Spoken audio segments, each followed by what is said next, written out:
गांव की तमाम महिलाएं पूछ रही है, मुझे चुटकी चुटकी राख दे दो,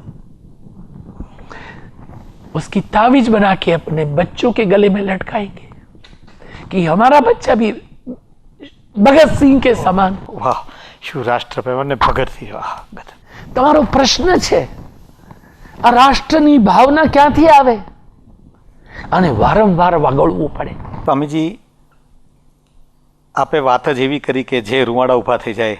રાષ્ટ્રપ્રેમ, રાષ્ટ્ર માટેનું સ્વાભિમાન, એ વાત જ્યારે નીકળી છે ત્યારે ગુજરાતના સ્વાભિમાનની પણ વાત ચાલી રહી છે. છેલ્લા કેટલાક વર્ષોથી ગુજરાતી એક અલગ રીતે ઉભરી આવ્યો છે, અથવા ગુજરાત જાત જાતની ચર્ચાઓમાં પણ છે. આપને શું લાગે છે, છેલ્લા કેટલાક વર્ષોથી આપણે જોઈએ તો ગુજરાતની પરિસ્થિતિ આજની કેવી છે? જે થોડી વાર પહેલાં વાત કરી આપણે કે સમાજના ઘડતરને માટે એક તો માતા પિતા જવાબદાર છે, પછી શિક્ષકો જવાબદાર છે, સંતો, આ ચોથું ચરણ છે ને એ પોલિટિશિયન કે રાજનીતિજ્ઞ નેતાઓ પણ એટલા જ જવાબદાર છે. એટલે હું આ પ્રશ્નને એવી રીતે જોવા માગું છું. આખું ભારત ફરું છું, સતત ભ્રમણમાં રહું છું, તો ગુજરાત સૌથી વધારે સમૃદ્ધ પ્રાંત છે. ગુજરાતની અંદર શ્રી છે, વર્ચસ્વ છે, આયુષ્ય છે, આરોગ્ય છે, ધન છે, ધાન્ય છે, પશુધન છે, વૈભવ છે, અને પશુઓનો સિંહ રાજા એ પણ છે. અને અત્યારે વર્તમાનનું જે ગુજરાત છે એ તો આખી દુનિયાના નજરે ચડેલું છે. એના કયા કારણો લાગે છે આપને? કારણ છે ગુજરાતના જે મોવડી છે કે વર્તમાન સરકાર છે, એના જે પ્રમુખ આદરણીય શ્રી નરેન્દ્રભાઈ મોદી, એના જીવનની અંદર સંકલ્પ છે, એની અંદર વિચારની શક્તિ છે, એની પાસે એક શ્રેષ્ઠ થવા માટેનું વૈભવ છે. અને જે કંઈ પણ કરીએ તે ફાસફૂસ્યું નહીં કરવાનું, રેંજી પેંજી નહીં, સારામાં સારું થવું જોઈએ. ગુજરાત સુખી છે એ જોઈને જ ઘણા બધા લોકો ભારતમાં કે ભારતની વચ્ચે બેઠેલા કે ભારતની બહાર બેઠેલા દુઃખી છે. સદભાવના મિશનના પણ ઘણા સાનુકૂળ પ્રત્યાઘાતો મળ્યા છે, કેટલાક ટીકાઓ કરે છે. સાહેબ, જો તમે જ્યારે કંઈ પણ સારું કરવાનો પ્રયત્ન કરશો ત્યારે તમારા એ સારાને, તમારા ઉત્કર્ષને, તમારા અભ્યુદયને, તમારા ગુણોને જોઈને અનેક તમારા દુશ્મનો પેદા થશે. એ સ્વાભાવિક છે, સ્વાભાવિક છે. પરંતુ સંઘર્ષ એટલે જ જીવન અને સ્થગિતતા એટલે મૃત્યુ. જે બંધાઈ જશે તે ગંધાઈ જશે. માટે સંઘર્ષ તો કરવો જ પડે.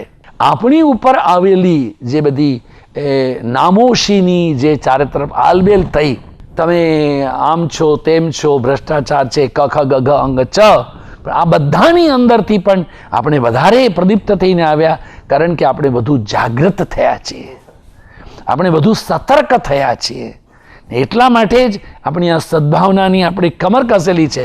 વી સ્ટેન્ડ ફોર. અમારા ગુરુદેવ શ્રી સ્વામી શિવાનંદજી મહારાજ બહુ સુંદર એક અંગ્રેજીમાં કવિતા કહેતા, સોંગ ઓફ 1880s. હું મારી જાતને સંયમ રાખી શકતો નથી એટલું અંગ્રેજી બોલ્યા વગર. Serenity, regularity, absence of vanity, sincerity, simplicity, veracity, equanimity, fixity, non-irritability, adaptability, humility, tenacity, integrity, nobility, magnanimity, charity, generosity, purity, and immortality. You cannot learn in so XYZ university. You have to come to our Gujarat in the Modi's University. Very good. આપણે બહુ સરસ વાત કરી છે.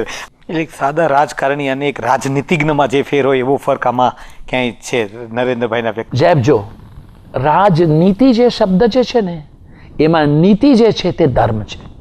એ ધર્મ ક્યાં આવ્યો? ધર્મ એટલે તિલક ત્રિપુંડ નથી. ધર્મ એટલે તમારું કર્તવ્ય. અને આ માણસ જાગૃત છે શેના માટે? મારી ભૂમિના ઉત્કર્ષ અને અભ્યુદયને માટે. દુર્ભાગ્ય છે કે એ આપણે એક સીમિત ગુજરાતના જેને મોવડી છે, આખા ભારતના મોવડી એને આપણે જોતા નથી. આ ભારતના મોવડી તરીકે ઘણા લોકો એમને ઈચ્છે છે. ઘણા લોકો ઈચ્છે છે નહીં, જેના જીવનની અંદર કઈ દૃષ્ટિ છે, જેની પાસે અને વિચારનું એક બળ છે, જેને ઉત્કર્ષ અભ્યુદય અને કંઈ કરી છૂટવાની જેની અંદર ભાવના છે, અને સૌથી મોટી વાત તો સ્વાર્થ મુદ્દલ નથી. એ જ મોટી વાત છે કે એ માણસ ત્યાં બેસી શકે. એ કોઈના હાથનો ઢીંગલો હોય તે ના બેસી શકે. અમારા ગુરુદેવ શ્રી સ્વામી શિવાનંદજી મહારાજ છે, એની જન્મભૂમિ છે એ તો પત્તમડાઈ છે. તો એ તમિલનાડુમાં છે, તિરુનાલવેલી જિલ્લામાં, તામ્રપર્ણી નદીના કિનારે. નાનકડી અમારે એમના શતાબ્દી વર્ષની અંદર ત્યાં કંઈક કામ કરવાનું હતું. એટલે મેં કહ્યું ચાલો, એ ડૉક્ટર હતા તો આપણે અહીંયા હોસ્પિટલ બાંધાઈએ. સરકારની બહુ ડખડક, બહુ મુશ્કેલી, પાણી નહીં, લાઇટ નહીં, આમ નહીં. એટલે હું કરુણાનિધિજીને મળવા ગયો. મેં કહ્યું જો હું પરદેશી માણસ છું અને તમારી ભૂમિ પર રહીને હું કામ કરું છું, તો તમારે મને મદદ કરવી જોઈએ કે મારા કામમાં રોડા નાખવા જોઈએ? એટલે કરુણાનિધિજીએ મને પૂછ્યું ક્યાંથી આવો છો? મેં કીધું ગુજરાતથી. એ ઊભા થઈને મને કહે ઓ ગાંધી અને મોદીની ભૂમિમાંથી આવો. પણ મને જે કરુણાનિધિ કહ્યું ગાંધી અને મોદીની ભૂમિમાંથી હું આવીશ, ગૌરવ કરે છે આપણી ભૂમિના માટે. આપની ભાવિ યોજના શું છે? હજી આપ કોઈક આયોજનો હશે મનમાં, કોઈ સત્કર્મો હશે, કોઈ અભિયાનો હશે, આ કરવું જોઈએ, એવા કોઈ ભાવિ યોજના? How God keeps you so you stay. કોઈ યોજના નહીં. મને લાગે છે કે પ્રત્યેક માણસે વર્તમાનમાં જીવતા શીખવું જોઈએ. વિચાર તો કરવો જ જોઈએ, યોજનાઓ હોવી જ જોઈએ. કારણ કે યોજના ના હોય, વિચાર ના હોય, દૂરદર્શિતા ના હોય તો રાષ્ટ્ર કે સંસ્થાઓનું સંચાલન થતું નથી.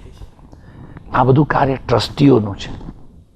હું સાધુ છું, મારી સામે ઈશ્વર જેટલું જ્યારે લઈને આવે છે અને આ શરીરથી કરાવે છે તેટલું કરું છું. આજની યુવા પેઢીને આપનો શું સંદેશ હોઈ શકે? યુવાન રહો,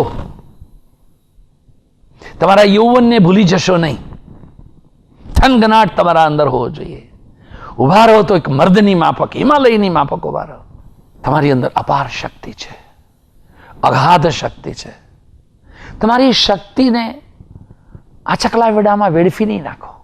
એને સેક્સમાં, ડ્રગ્સમાં, ડ્રિંક્સમાં ડોન્ટ વેસ્ટ યોર એનર્જી. તમે ઉભા રહો તો એક પહાડ ઉભો છે એવું લાગવું જોઈએ. ચહેરા પર એક નૂર દેખાવું જોઈએ, ચહેરા ઉપર ચમક જોવી જોઈએ. તમારા ચહેરાને જોઈને લોકોને ગૌરવ થવું જોઈએ.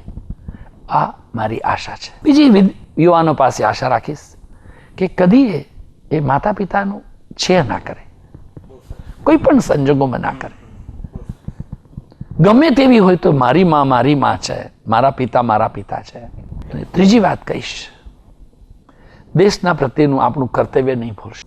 તમે જીવનમાં કંઈ પણ કરો તો પ્રાર્થનાને મહત્વ આપજો. હંમેશા કોઈના બી કલ્યાણની કામના કરજો. મને શું મળશે એના કરતાં હું શું કરી શકું, પોતાની ફરજ શું છે એના પ્રત્યે જાગૃત રહે માણસ. પોતાનું નૈતિક જીવન, ચારિત્રવાન જીવન, સત્યપરાયણ જીવન, સ્વસ્થથી પરિપૂર્ણ જીવન અને આધ્યાત્મિક જીવન, માતા પિતા પ્રત્યેની હૃદયતા, રાષ્ટ્ર પ્રત્યેની નિષ્ઠા, અને સૌથી વધારે તો એ નહીં ભૂલે કે બધાનું મૃત્યુ છે, મારું પણ આવશે, પરંતુ હું મૃત્યુંજય થઈને રહું. આપે આ ગોષ્ઠીના મંચ પર આવીને અમને પ્રોત્સાહિત કર્યા એ બદલ આપનો ખૂબ ખૂબ આભાર. અમારા દર્શક મિત્રો વતી પણ હું આભાર માનું છું. પણ છેલ્લે કંઈ કહેવા માંગુ, યુવાનોને માટે પૂછ્યું, અમારે માટે કયો, બધાને માટે કયો, આપ બધાને માટે કયો. જો સાથે બેસીને ભોજન કરશો ને ભજન કરશો ને તો પરિવારમાં એકતા રહેશે. એ પરસ્પર જે પ્રેમ રહેશે ને, એટલે એક પરિવારોની એકતાથી જ રાષ્ટ્ર એક થશે. ના, એ આપની અમે વાત ચોક્કસ યાદ રાખીશું. અહીંયા લખ્યું છે બી the change you wish two C in the world. શરૂઆત મારાથી કરવાની હું તો શરૂ કરીશ, પણ આપની વાત બધા જ અમારા દર્શક મિત્રો પણ યાદ રાખીએ. પ્રણામ સ્વામીજી. જય જય ગરવી ગુજરાત, વંદે માતરમ. દર્શક મિત્રો, ખૂબ આનંદની વાત છે. ગોષ્ઠીમાં ગયા સપ્તાહે રજૂ થયેલા પદ્મશ્રી કનુભાઈ ટેલરના એપિસોડને ખૂબ સારો પ્રતિસાદ સાંપડ્યો છે, અનેક સંવેદનશીલ પ્રતિભાવો સાંપડ્યા છે.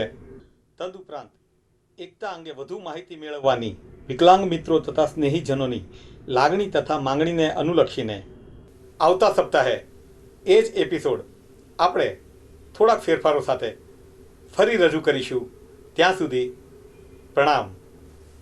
જય જય ગરવી ગુજરાત.